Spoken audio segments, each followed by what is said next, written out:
We'll start the webinar now. We'll give folks just a few minutes to log in before we begin.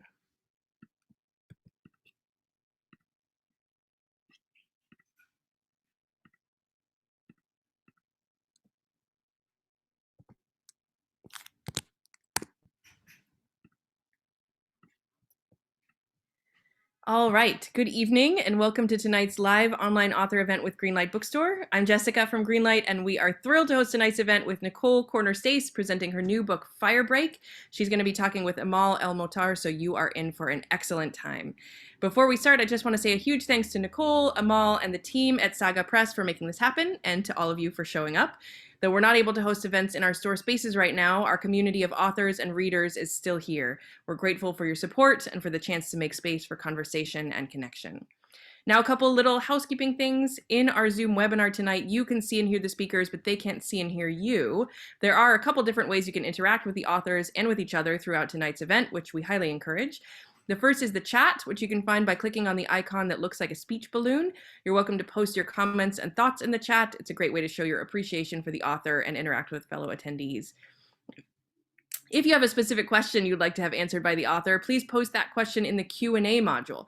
You can find it by clicking on the icon that looks like two speech balloons. We'll be pulling questions only from the Q&A to be answered in the later part of the program. And very importantly, tonight's featured book, Firebreak, is available for sale from Greenlight Bookstore. You can shop in person in our bookstore locations 12 p.m. to 7 p.m. every day of the week, and you can purchase Nicole's book and many others on site, or order online at greenlightbookstore.com for a quick pickup at the store or for shipping anywhere in the US. I'll drop the buy link in the chat in a few moments. If you care about supporting the careers of authors and the ongoing existence of independent bookstores, buying tonight's featured book is a great way to show your support. Okay, introductions. Our interviewer tonight is Amal El-Mohtar. She's an award-winning writer of fiction, poetry, and criticism. She's the science fiction and fantasy columnist for the New York Times Book Review and the co-author with Max Gladstone of This Is How You Lose the Time War, a novella which has received numerous honors, including the Hugo, Nebula, BSFA, and Locus Awards. And she lives in Ottawa, where she's logging in from this evening. She's going to be speaking with our featured author, Nicole Kornher-Stace. Nicole is the author of the Andre Norton Award finalist Archivist Wasp and its sequel Latchkey. Her short fiction has appeared in Clark's World, Apex, Fantasy Magazine, and many anthologies. Her poem, The Changeling Always Wins, won the second place Riesling Award, and her short fiction has been longlisted for the British Fantasy Award and the Pushcart Prize. She lives in New Paltz, just a little ways north of us, with her family. Her new book, Firebreak, is a dystopian science fiction debut with a biting anti-capitalist premise and allusions to Ready Player One, Black Mirror, and Twitch streamers. The book has been praised by award-winning authors such as C.S.E. Cooney and tonight's interview, Amal El-Mohtar, who says, Firebreak is a simmering scream, a pot bucking on a stove after all the water's boiled away. It's a fight song in praise of fierce friendship and the strength to endure. So you are in for something pretty special tonight. Nicole's going to start us off with a reading from the book, and then she'll be talking with Amal and taking your questions as well. So Nicole, please take it away. Hi. So first of all, thank you so much for having me. So the part that I'm going to read tonight, it's about, so Mallory lives in a converted hotel room with 8 other people in a town which is owned by a corporation outside the city that's in civil war, literally owned by 2 corporations. And the water is rationed, the food is rationed, the electricity and internet are rationed.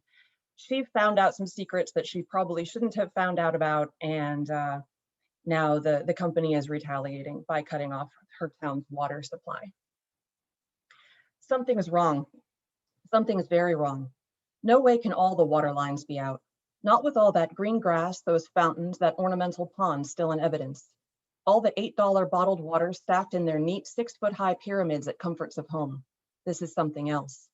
I have to stream this. I have to show people what's happening here. But I can't. My lenses won't interface. It's like power curfew came early today. They threw us into blackout deliberately, just in time for whatever's about to happen here. In comes a helicopter, whipping in low and fast from the direction of the city proper. This one's got the typical loudspeaker, but also simulcasts the same lines on a hollow screen projected above the rotors, which makes sense really. The noise on the street is beyond deafening. It's a wall of sound you could practically reach out and touch. What's he saying? Jessa shouts next to my ear. I shake my head. There's a hollow screen. I point up. The projection ring hovers above the rotors like a halo, words slowly marching around its outer edge, just too far away to make out. There's a pause while Jessa peers upward, shading her eyes, zooming in on the slowly marching caps lock, or tries to. Are your lenses working? She yells. Mine are dead. Power curfew is early today, I say, lifting my chin at the helicopter. Jessa freezes. They didn't. Somebody sure did. Whatever's going on, there must be 2,000 people out here. It's like some giant hand picked up each one of these buildings and shook out all of its inhabitants into the street. I've never seen anything like it. Even the crowd at the annual Valued Customer Appreciation Day parade is probably smaller than this. And today I don't exactly see any reps dressed up like the company mascot throwing free samples and water coupons to the crowd. Then the holoscreen drips close enough to make out if I squint. The words hit the pit of my stomach like rocks. Disperse, disperse. The Stellaxis Innovations Wellspring Water Distribution Program has been discontinued in your locality. Return to your homes immediately. Failure to comply will be addressed with force. This is your final warning. Disperse. Our locality, Jess's voice cracks with panic. The hell does that mean? She trails off, taking in the magnitude of the situation. We can't see a whole lot from back here, but what we can see doesn't look good. The security bot is marching slowly up the street, one step and spray, one step and spray. People run past, carrying their water containers, carrying their children, even carrying protest signs, some of them. They must have gone back into their rooms to draw with markers on whatever they had to hand. Pizza boxes, paper plates, old t-shirts. Riot cops are dropping down out of the helicopter, activating their wrist-mounted shield projectors as their boots hit street. A man tries to dodge past one, but the cop pivots at the last second, so the man slams full force onto the shield. He's flung back maybe 8 feet by the force field, smashing backward through what's left of the glass front of the movie theater. Somewhere, someone tries to start up a chant, and their voice is joined by a few others before they all stop abruptly for some reason I can't see. A teenager runs past and hurls her empty red plastic cup at one of the riot cops. It melts on contact with the shield. Another cop tackles her, landing on her hard enough to bounce her head off the street. I don't see her get back up. Guys, Jackson is saying, guys, come look at this. He's climbed up the back of the mailboxes and is staring out at something above the buildings. I'm closest, so I scramble up after. It's a measure of the weirdness of this day that I let him reach down and grab my wrist to help me. I get up there and almost fall right back off my perch when I see what he was looking at. The buildings are pretty low in Old Town. Nothing like the city proper, where probably 90% of the building's top 30 stories. The hotel and the office buildings, 15, 20 stories apiece, are the tallest we have. Most of those are behind or beside us, giving me a clear view over the movie theater, the toy store, and so on. There's not just one helicopter, there are 4, and lots more where those came from, probably beyond my narrowed field of vision as it is. But the ones I can see are disgorging their security bots and riot cops and drone fleets, not only here in our street, but in the next one, and the next, and the next. It's not just the hotel that's been cut off. It's not just this street. It's Old Town, all of it. And I've got a growing suspicion it's all because of me. Come on, Jessa is tugging at my pant leg. We gotta go. We gotta go right now. I jump down and someone else climbs up into the vacated space. Go where? I shout. I can barely hear myself. This place is, but I don't know what it is. It's too one-sided to be a war zone. It's being quashed too effectively to get traction as a riot or even a protest. It's too tidy to be a bloodbath. We go out there, we end up like that. I point at the twitching body of a man who looks to have recently gotten up close and personal with the business end of an implant delinker beam. If somebody doesn't drag him out of the way, he's going to get trampled before he remembers how to use his legs. But I can't seem to remember how to use mine either. It's like a lag spike, but I'm not in the game. Just like that man won't respawn when he dies, and I don't have any 10-second cloaks, and I can't go out there sticking heel patches on protesters as the riot cops batter at their heads. Go back in, Jessa is saying. I look at her blearily. Snap out of it, she says. Where's the Mal who led all those people to safety when there was a goddamn city killer mech on her ass? I don't know. Whatever that was, it was a one-time power-up, and I don't have another. Jessa pulls harder. We got to get the fuck out of here before one of those riot cops decides to look back here. Not happening. I'm not going out there. No shit. Listen, we go back in and lie low until this blows over. A fireball erupts at the doorstep of the hotel beside us. Blue. The fireball is blue. Oh, fuck, I hear myself whisper. At the same time, our entire hiding place falls into deep shadow. We look up and up and up until we're staring into the armor-plated face of what at least in-game is called a Shadow Strider mech. I didn't even know Stellaxis had these. Big-ass mechs have never really been their style. They must have copied the Greenleaf design, which is smaller than the City Killer, but the same approximate height, but more slender. It's built for stealth in as much as a mech can be. Certainly it's come here out of apparently nowhere. It may as well have spawned here on the street. We're all standing here gaping up at it like a bunch of morons when it turns its colossal head with colossal slowness, rightward and downward, and its visored gaze alights on me. This is not eye contact. Intellectually, I know that. The domed roof of the pilot module starts a solid 6 feet below the faceplate. Still, that giant head stares at me, then turns a few degrees to give the inferno of the hotel sidewalk a pointed look, then back to me. It's 2 seconds, maybe 3. Then the Shadow Strider turns and stalks away eastward up the street. It doesn't deploy any more weaponry. It doesn't engage. The one shot it did take didn't even do any damage. A couple of degrees higher and the plasma cannon shot would have turned the lobby into a firestorm, but it didn't.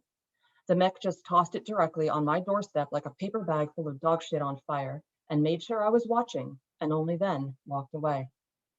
Jessa falters, tries again. Did it just? Whatever's gotten hold of Jess's voice has mine too. I swallow. It doesn't seem to take. I think it did. Subtle. For some godforsaken reason, Jess is grinning. Got you, you fucker.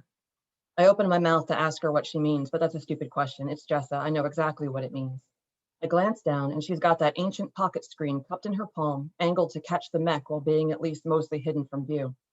That's a threat, she continues. That was 1,000,000% a threat. She grabs me by the coat front, eyes shining. It's like her fear of the riot cops has been eclipsed for these few seconds while she beams into my face. They are trying to shut you up, and I have proof. Say hi to Mal, everybody. Now go blow this up. They took our water. Now we burn them down. They can't. Directly behind me, something metallic clangs, startling us into an about face.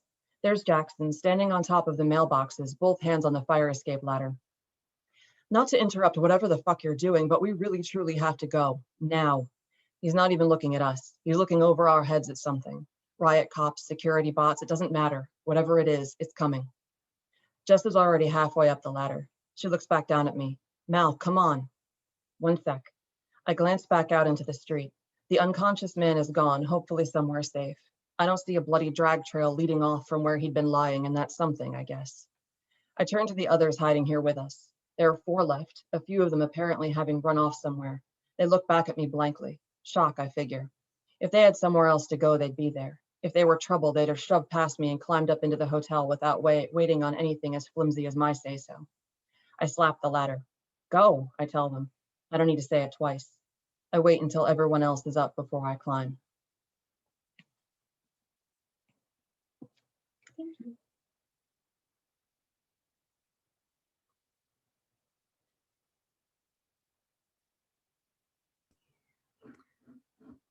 I'm just gonna, I don't know if I am visible yet. Is that a thing? I can see you. I can see you too, but I think that's normal. Oh, I am. Oh, great. Okay, good. Hooray. I am just gonna fiddle with my view for a second, which I should probably have done earlier. That was so delightful, Nicole. I love this book so much, and every time you read from it, I just love it more.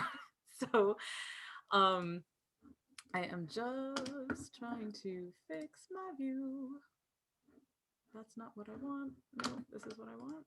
Sorry. Here we go. Aha, there we go. I'm also incapable of like doing stuff on Zoom without singing, so apologies. But yes, Nicole, it's so great to be here with you to chat about this incredible book that I love so much. And I thought I would just start by asking you, what were the circumstances of this book's creation? Like what was the genesis of this book? I've been kicking this book around in my head for I had been before I started even writing it, kicking it around in my head for 3 years, telling myself that I wasn't good enough to write it. I wasn't gonna be able to do it justice. It's got like too many disparate elements that don't belong together, and I'm never gonna be able to glue them together in a way that makes sense. It does tie into my previous books, Archivist, Wasp, and Latchkey, although it's entirely a standalone. It's got universe continuity, let's say, and Easter eggs for the readers of those previous books. And I'm really, really gratified to see that people are picking up on those and they're really enjoying them. But at the same time, a lot of people who are reading this haven't even heard of my older books, which were small press books, much less well known. And they're still getting a lot out of this. So I was really concerned that it was going to sort of like, I don't know, I'm glad that worked out. But this book has a lot of stuff in it that I love. Like, that's how my process always works, where I just kind of like take a bunch of things that I love and just kind of glue them together, and whatever stays glued together eventually just kind of goes off and ferments for a while, and then some critical mass is reached where it kind of spontaneously coalesces into a book. Hmm. And so this really taps into my gaming background. Mal is basically the future equivalent of a Twitch streamer in the year 2134. Because everybody in her kind of peer group subsists on by the good graces of the gig economy. Most of her money comes from streaming a game. I've never actually streamed a video game in my life, but I like gaming. And so it taps into that. I've been a gamer my whole life. It taps into obviously a lot of my anger at large corporations owning everything. And I keep seeing, even like almost every week I see some kind of headline about like some corporation just bought something else. I just saw yesterday Amazon is buying MGM Studios, and it's just like, eventually it will be two corporations that literally own everything and just go and attack each other all the time. And I don't know, there's a lot in here that I really enjoyed being able to just kind of like shove together and hopefully turn into a book. That's not a very intelligent answer, but that's just how my process is. It's just literally mash it and glue it and hope for the best, honestly. See, the thing that I love about what you said, though, is that, I mean, you say that that there are all these disparate elements and stuff, and that you were like concerned about bringing them together. But the experience of reading the book is so, it is just so seamless. Like, it's so continuous. It doesn't feel like you franken mashed a bunch of stuff together. It feels That's so more, reassuring. yeah, I mean, it feels more like, I mean, this is maybe a gross metaphor, but it feels more like a kind of compost pile that has grown something delicious from it Oh, in I a love really that. like organic and seamless way. But like, because all of the things that you talk about, I mean, the I don't think that I think that you take a lot of stuff from our moment, like Twitch streaming and gig economy stuff and corporations owning everything, and put those things in conversation together in a way that is the reality of it, but also like kind of foregrounds the connections between them. Like, so one thing that I also super loved is that you've got this kind of core friendship in the book between Mal and Jessa, who are the partners in their Twitch stream. I keep saying Twitch streaming, who are partners in streaming together. Yeah. I don't know that Twitch necessarily still exists in the world 2134, but so they're a wonderful portrait of friendship, and they're also super different from each other. And what I love about the way that you've presented them is that, you know, Mal is um, grumpy and introverted and doesn't do social very well, while Jessa is extremely gregarious and bubbly and extroverted and does do social very well. And it really kind of demonstrates, I think, the social dynamics that are necessary to make a stream successful, like that you need to have it's not just about having the skills at the game, it's about having social capital sort Yeah. of skills and Sure. social management stuff.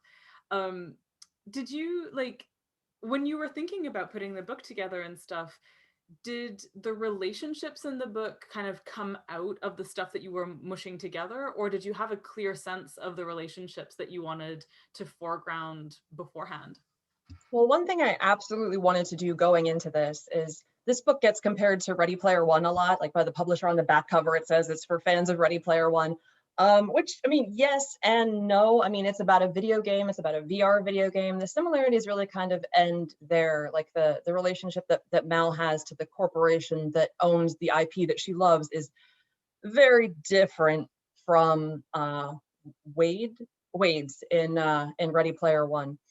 But what I wanted to do is I wanted to write, if anything, like kind of a response to Ready Player One, where one thing that really frustrated me about that book a lot is that it was very much about like the lone male hero, and like the one woman character gets totally like sidelined as a love interest, and she's like, she's a good gamer, but she has to be just a little bit less good than the main character because whatever. So I wanted to make sure that this was about two women gamers working together to get shit done, and their dynamic, Mal being kind of the grumpy antisocial one and Jessa being like the bubbly extroverted one, that kind of just sort of came out of when I started writing them. That's just kind of how they were. There's always like a bit of me in all of my characters, you know, and there's the Mal not being very good at people, although like she has good intentions, like that's probably the most me thing about Mal. So that part was really easy to write. Like she's not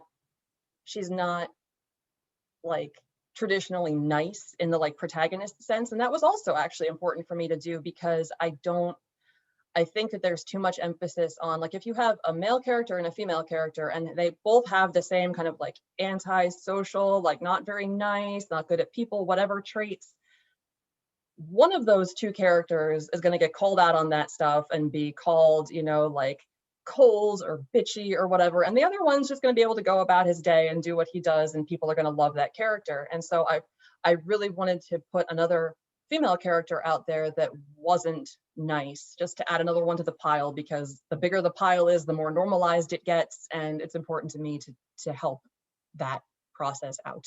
Right. And so like there's something that I've seen you talk about a lot and that I am so glad to see you talk about is the importance of organizing a narrative around friendship, Mhm, and actually and specifically around friendship, but also around platonic relationships, mhm. and to have, you know, the core emotional engine of a book not run on romance necessarily. And I'm wondering if there was a point, like, can you, when you think back, like, is there a specific point at which you became aware of like the dearth of that kind of representation in media and books and stuff? Or was it like a more slow, drawn out process? I I actually just wrote like two essays about this. One of them just went up on tour.com the other day, where I got to recommend like five, it was called Five Books That Take Friendship as Seriously as Romance. And I talked about this a little bit in there.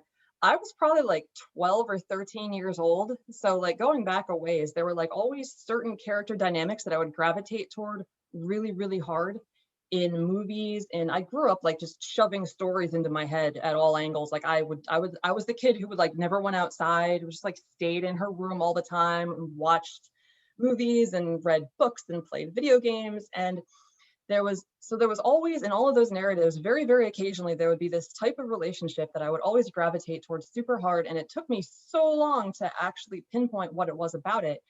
And it was basically like battle couples, but platonic, Huh. you know? Like the battle couple genre or subgenre or whatever trope is like so prevalent, but like platonic. And when I say battle couples but platonic, I'm thinking of like the same energy as like when they don't kiss at the end of Pacific Rim, you know, or like Furiosa and Max in Fury Road. Like they've got that kind of like, they're in the bad shit, they've got each other's backs, they clearly have like a very like, in Pacific Rim more so than in Fury Road, a very like deep intimate relationship. But I mean that, like, if you trust someone with your life, that's about as intimate as I think you can get, really. But in either one of those, they never really, it never becomes a romance. It never comes up. And I started like yelling at the screen in the theater at Pacific Rim when they did not kiss at the end, because I was waiting for it and it didn't happen. I was like, ah! I was losing my mind. Um, and so I try to capture that because it's really hard to find.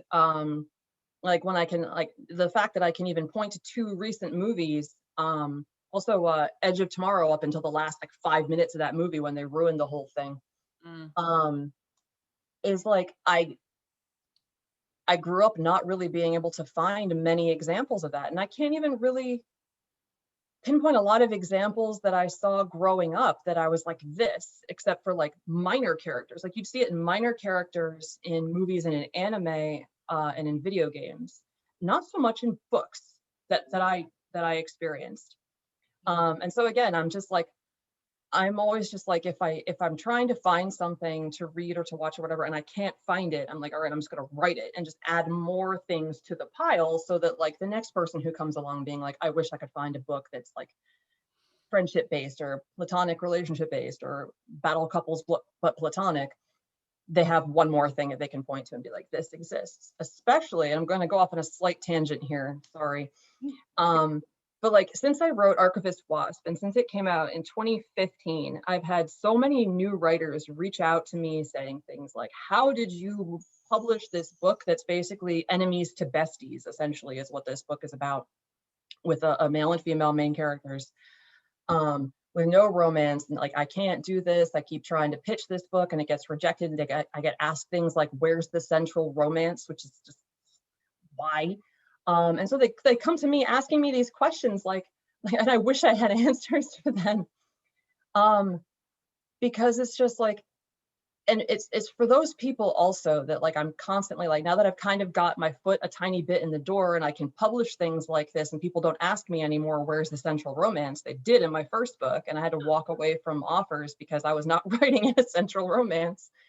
Just adding more things to the pile so that other people can find them to read and can point to them as examples of like, here's something that managed to get published. So maybe like they won't feel like they have to compromise when they're asked like, where's the central romance? Or I could sell this book if you wrote a romance into it, or this would do a lot better marketing wise if it had a love triangle, or whatever. I mean, I don't know. I'm trying not to go on a rant here, but I feel very strongly about this because it's like, it's important to depict these other types of relationships because they more accurately mirror the variety and diversity of relationships that we have in real life. And to suggest to people that like, as soon as they graduate from reading middle grade books, which is full of all kinds of beautiful non-romantic non-sexual relationships between all genders, and then they start reading YA and they start reading adult, and they're essentially being told like, the thing that you are striving for now as a protagonist, and by extension as the reader, is a romance. And like, if that fails, then maybe you're like just friends or friend zoned, or like all these like horrible toxic ideas that don't need to exist. And if we would just do more to normalize friendships and platonic relationships in our media, it, I think, would go a long way to making it feel more like people in those relationships, or I would have those things to point to as well, being like, this is who I am. I don't really care about romance, or I do, but I also care strongly about my friends, and I don't feel like my strong friendship with a person of a different gender or whatever gender I'm attracted to is necessarily a stepping stone to a potential romance. It's a friendship in its own right. The hierarchy that people place friendship into with relation Mhm. to romance is very, very frustrating to me as well. Like it's funny when a lot of the time the way that you talk about the kind of revelation of encountering a platonic friendship, or like a really I mean, like a passionate friendship that is that is tremendously like moving in a narrative that is like the core of it and stuff like that, is actually very similar to the way that I felt when I first read a short story. It was like I think it was a Charles DeLint short story in a collection called Moonlight and Vines, where like a woman figures out she's gay and has a crush on this like woman who is also a sword. But anyway, that was extremely tailored to me. But A like the woman thing who is, is also a sword. I need to read this oh apparently man, it's right great. now. I really really enjoyed it. I haven't revisited it in a long time, but it was very, the thing about it that actually was extremely affecting to me and very like, I don't know if I can say it was formative. It was more like catalytic. It was Mhm. like it didn't shape me. It just like sparked something in me because I was like, I don't know, probably 15 or 16 when I read it. It wasn't that I it wasn't the kind of revelation of like, gosh, I like girls. I already knew I liked that. But Mhm. like it was more that the existence of a relationship between women on the page was something that I didn't realize I had been missing up until this point. Like that there's a way in which you can just kind of go through your life um, knowing that your life is different from media representations, but not really encounter that disjunction until something actually does reflect your life. And then you're like, wait, it could be like this all the time though? Like maybe my life is actually like worth representing and stuff like that. And the other thing about it, it wasn't again I keep like I feel like we have all these narratives about representation that I sometimes feel are a little limiting. It wasn't because I desired women and saw someone desiring a woman that was the Mhm. only thing that spoke to me there. Part of it was the absence of a man defining who I was in a story, you know? Yep. There were there are so many facets essentially to like what can make you feel seen or validated or represented and stuff. And it's so I want to say this just to kind of throw out there that like the thing that you are describing to me is doing a lot of stuff. It's not just like a platonic relationship in a book is not just there because ace representation is important. You know, it's also there because we do have all these different relationships and we have Yeah. rich inner selves and we have lives that like shouldn't always be flattened into this kind of one path, which not coincidentally is the other thing that your book does, which is like when you talk about two giant corporations that own everything, it's not Mhm. a million miles away from the idea of romance being in everything. Like the idea that you can only have, you know, two kinds of relationship is a kind of like monopoly of our own like relationships, and the way that like Stalaxis and Greenleaf have monopolies on water and seeds, you know. Mhm. Um, and instead when if you get like a plurality of things, then that's different. So anyway, I see your book reflecting these That's themes an and interesting contexts. point. I'm going to pretend I did that deliberately, but Oh, you totally did. It was just like it's all absolutely. there in the ferment, you know.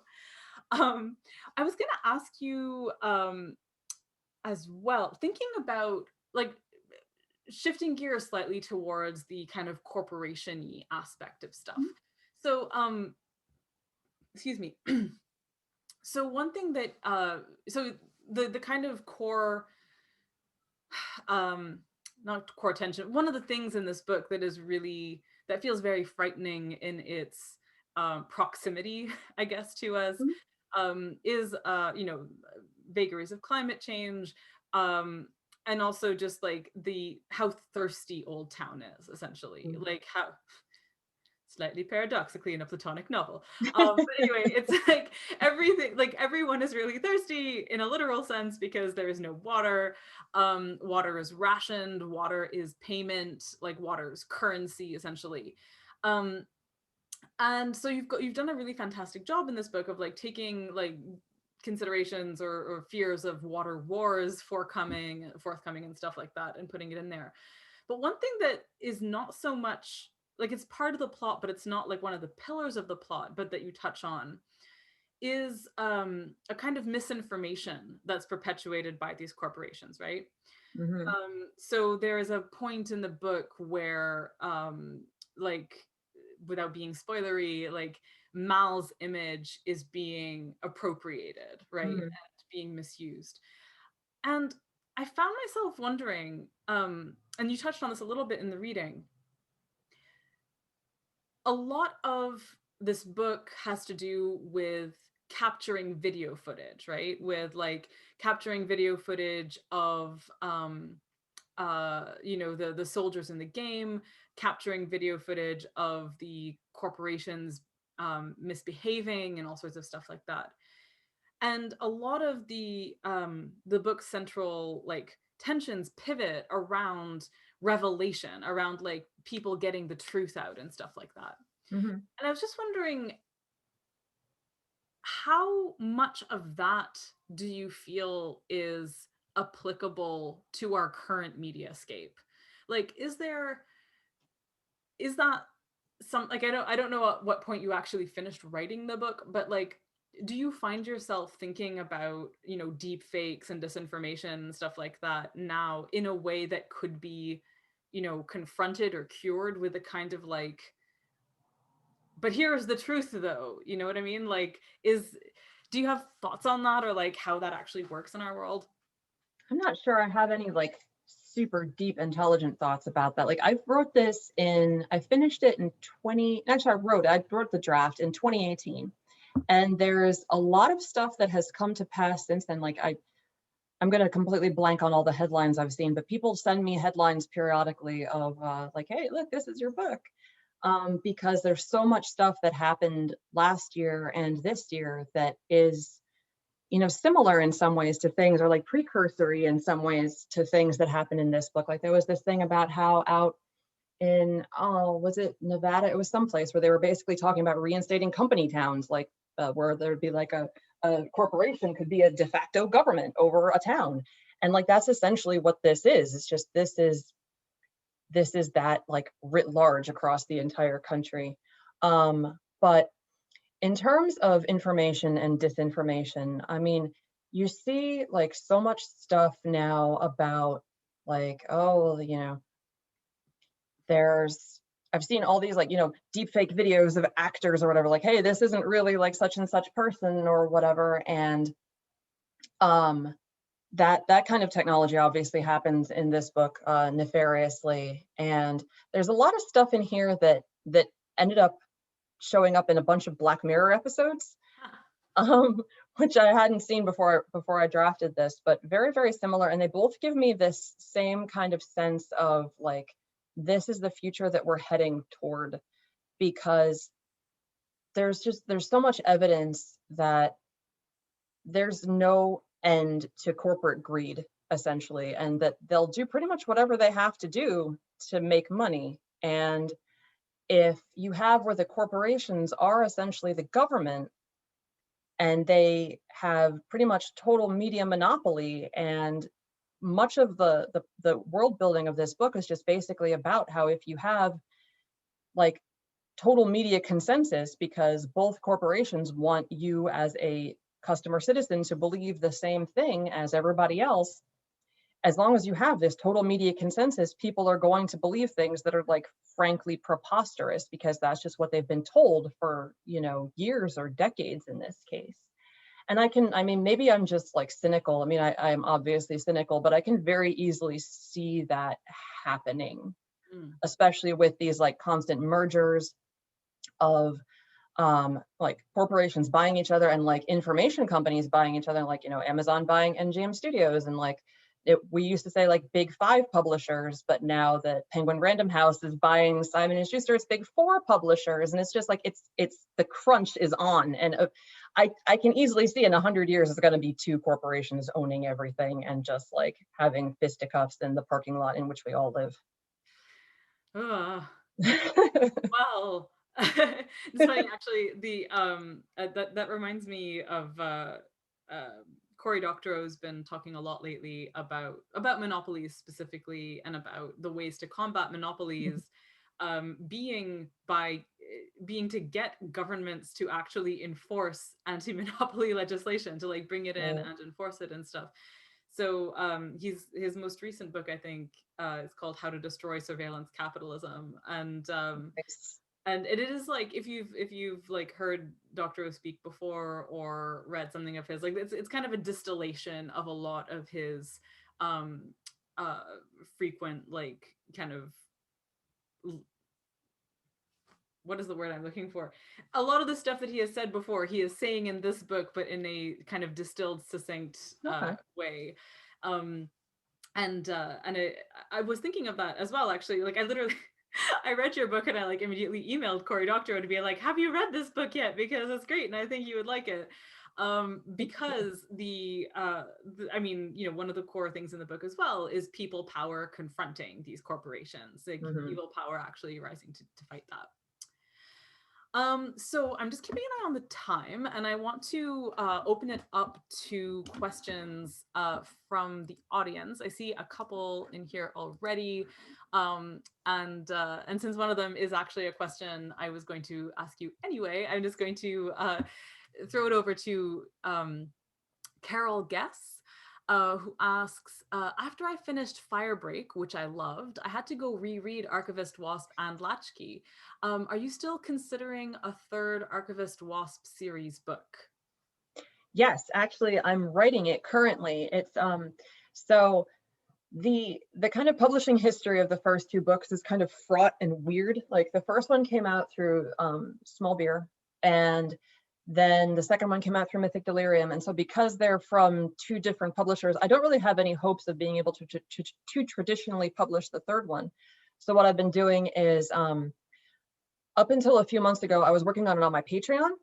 And then I took a break from that because my brain could not do like book promo on two books on top of like writing a serious third book. It was too many things for my tiny brain.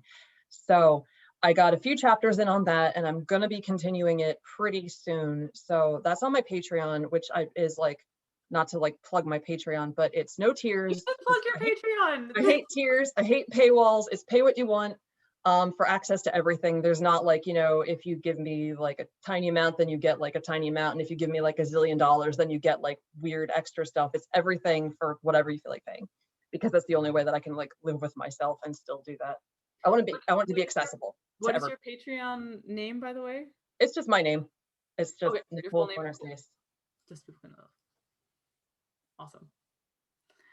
That is super great. I am delighted to hear that because I didn't actually know that, and I wanted to ask if you felt that there was, because obviously like so Firebreak is set hundreds of years earlier and stuff, and I found myself there's actually a kind of interesting question to me, and like how can I put this? I don't want to spoil things for people who haven't read Archivist Wasp and Latchkey, which are wonderful. They really do make like a fantastic tapestry together. Like it is full of like Easter eggs, basically, if you've read all three of them, and you can kind of find them together. Um, but um, but yeah,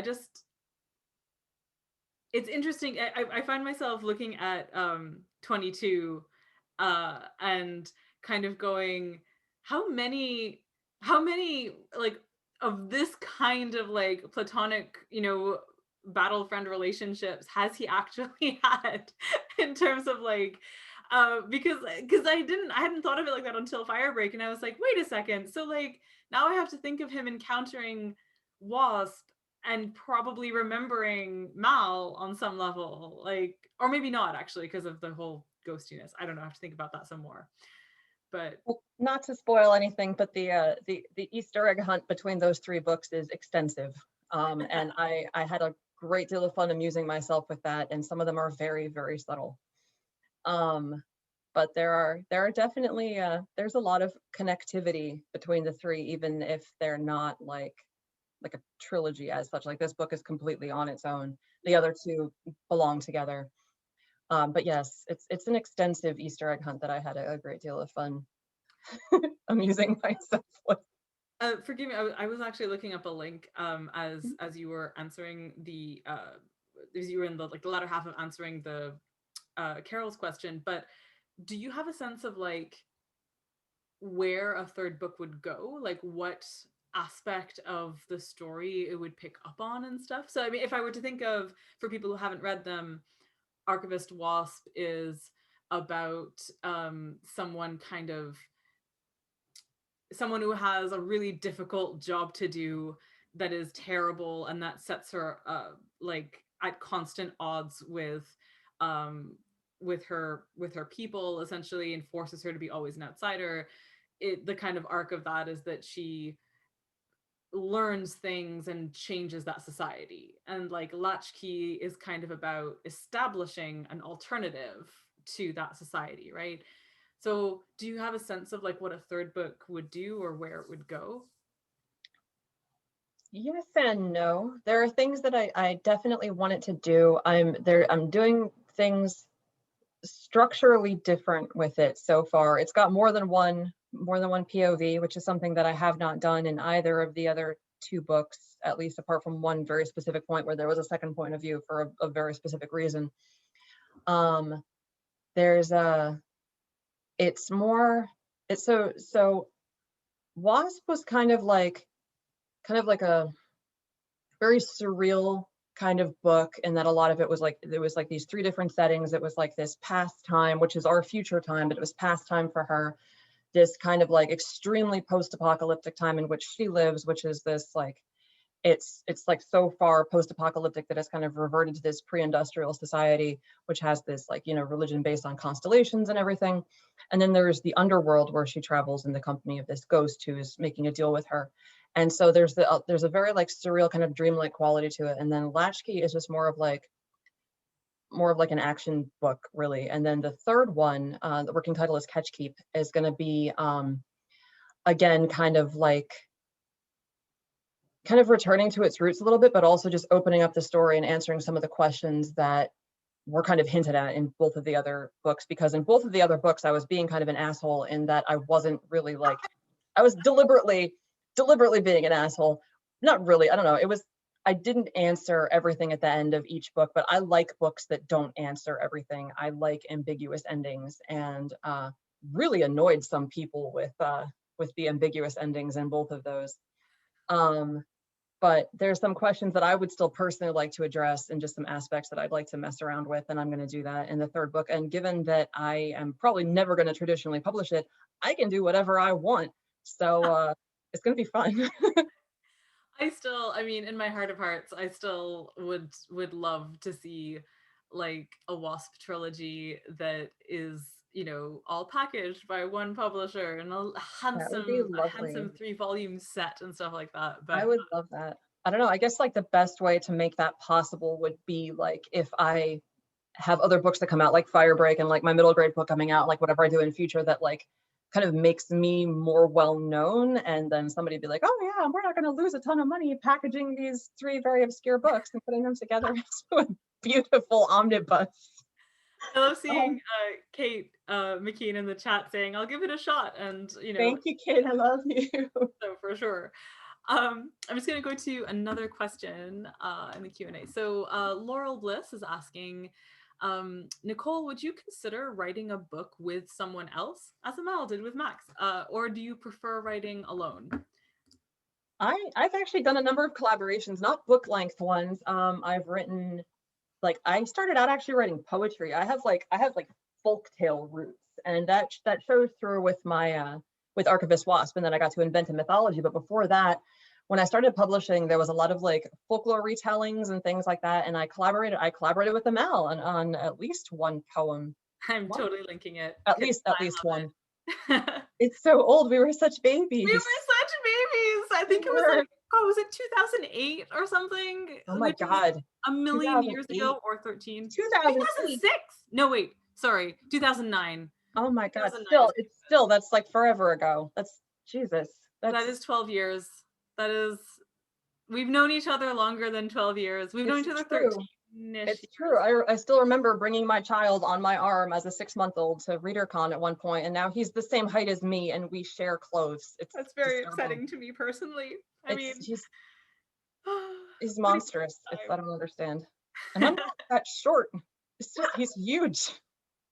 I seriously I cannot look at pictures of him because there's too much cognitive dissonance. I'm like, but ReaderCon 2008 was yesterday. I just don't understand how this happened at all. So Yeah.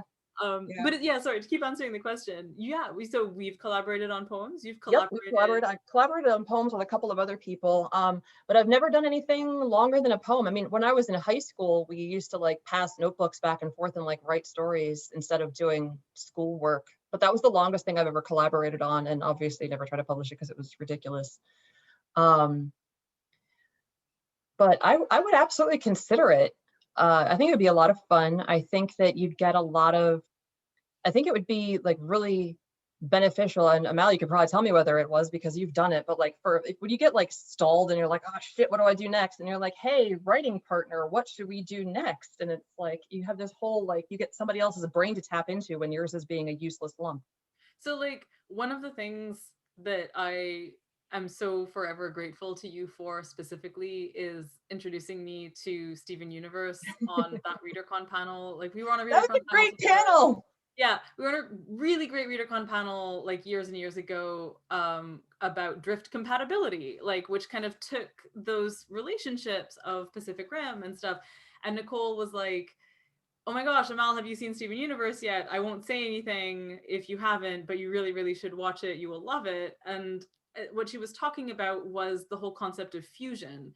And the reason I bring this up is because one of the closest approximations to like human to human fusion that I've experienced is writing Time War with Max, because it was so absolutely wonderful to get into a flow state with another person, like to basically because it wasn't even a matter of like the stalling and somebody else picking up. It was more like um after an initial period of like awkwardness, because Max writes exactly 4 times as fast as I do, and so like he would be finished to sections much faster than me. He started slowing down and I started speeding up, and we would write different sections and finish at exactly the same time, and it was just there's like a choreography of swapping laptops back and forth.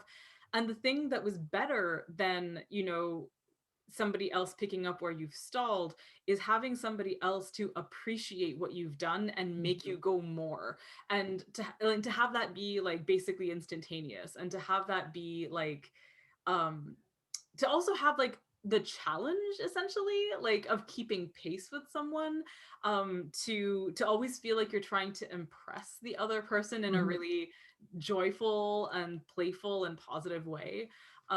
Like it really is like the most beautiful writing experience I've ever had. I highly recommend finding like some, I mean, I don't even know, I can't say finding Max, but I mean somebody with whom you can have the kind of trust and like intimacy and sharing essentially that is literally like a relationship in one of your books. It really feels Yeah, like it really feels like the kind of platonic battle couple thing to go into a manuscript together, and absolutely.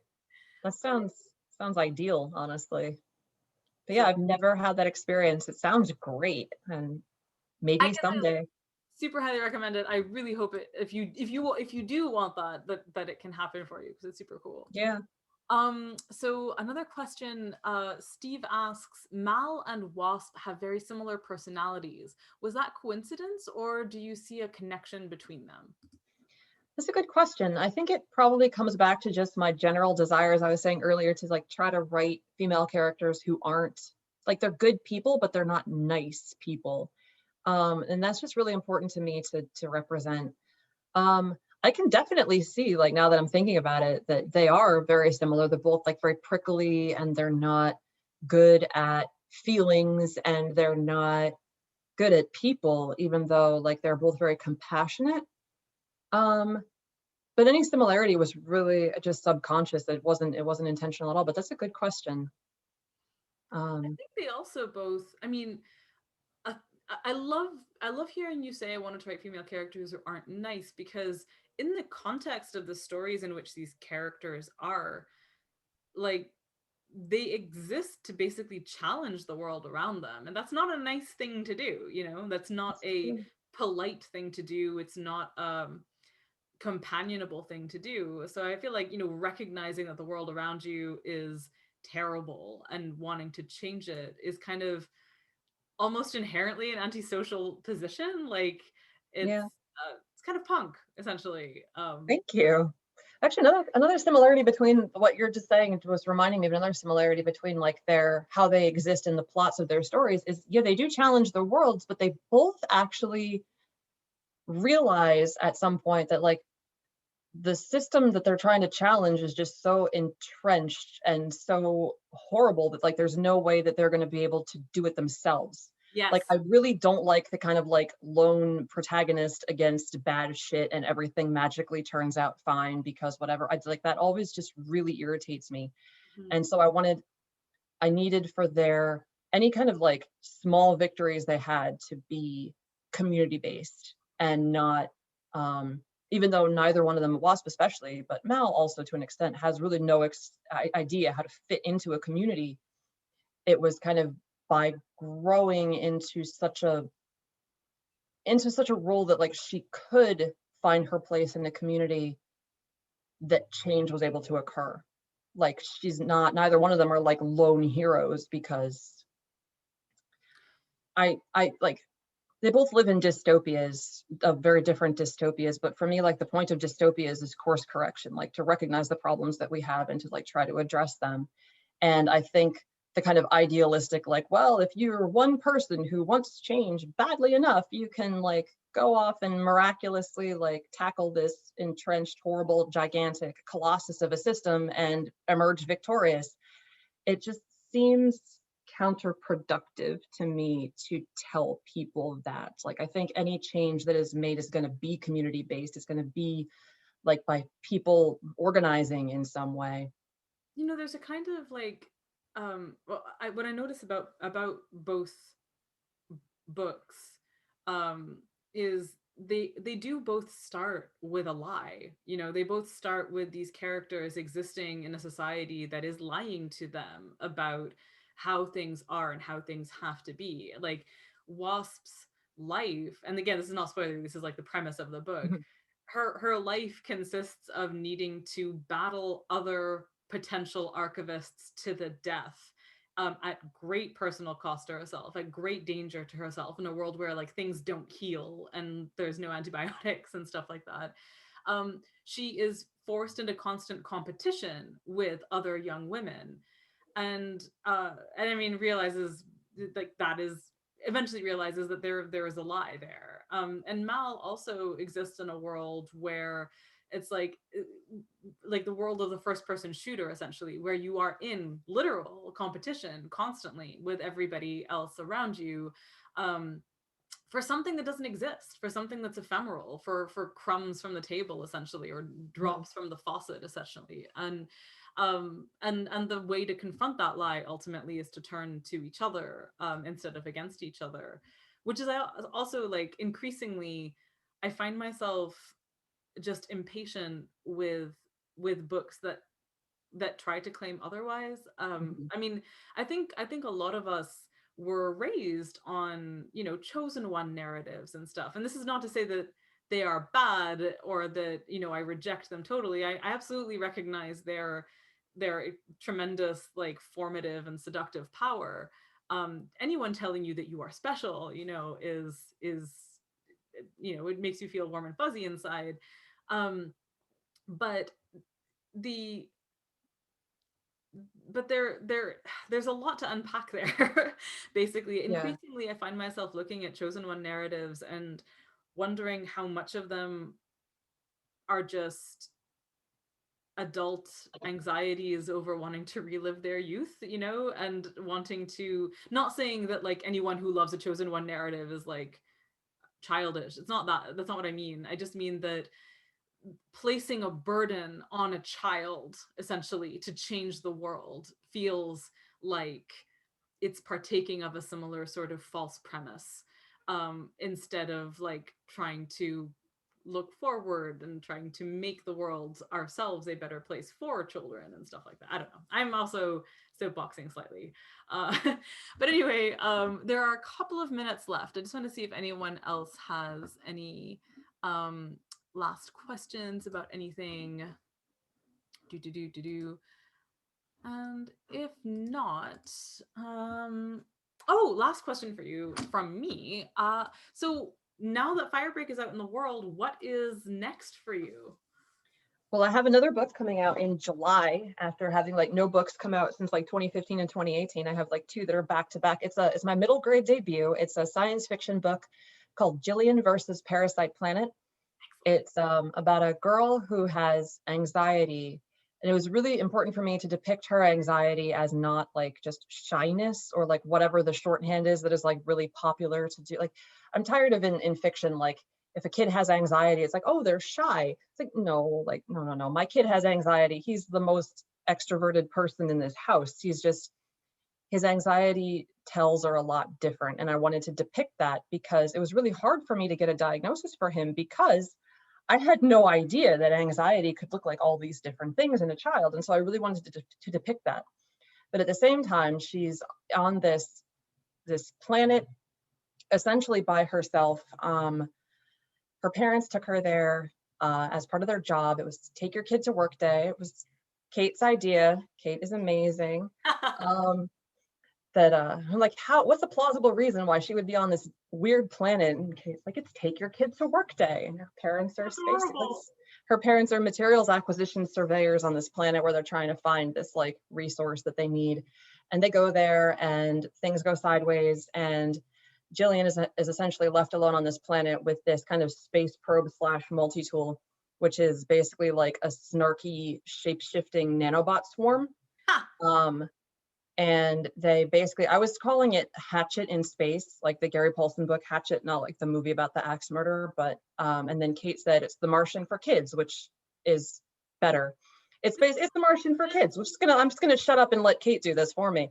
Agents are just a blessing on this earth. Like, what would we do? Well, who would we be without agents who are amazing and can say like The Martian for kids? That's it's perfect, and that's what it is. And there's creepy mind control parasites, and I had a lot of fun researching like horrible parasites that we have here on Earth and inventing a life cycle for one of them and like how it was going to mess up its prey. And it was a lot of fun. Yeah, so that's in July, coming out from Tachyon. Pre-orders are open now. Ask your libraries to, if any book, not just my books, any books that you want to support, ask your libraries to order copies, even if you already have a copy. It's just really good to help support new books, especially like weird ones that might not otherwise do very well. Also, I'd love to direct the chat's attention to the links dropped in there to Greenlight Bookstore for pre-ordering Jillian versus Parasite Planet, as well as buying Firebreak if you want to, because we are so grateful to Greenlight Books for having put this on. Hello, Jessica. Thank you so much for having us. This has been super a delight for me personally. Thank you both so much. So yeah, so do support your local indies, and also most specifically the lovely people who have allowed us to talk to each other like this. So thank you guys so much. It was such a fun conversation. I enjoyed it so much, and I'm sorry that we can't keep going for hours, but we actually have another event coming up right after this. If you want to talk about dystopias and corporations, we have a really amazing author talking about how palm oil is destroying the planet, and she's talking with Ruth Reichel, the food writer. So it's lots going on tonight, but I'm so glad we got to spend time together. Again, the buy links are right there in the chat, so you can support Nicole and Amal, and we appreciate you guys both so much. Thank you so much. Thanks. Have a great evening. Thanks so much, everyone, for coming. Bye-bye. Cheers.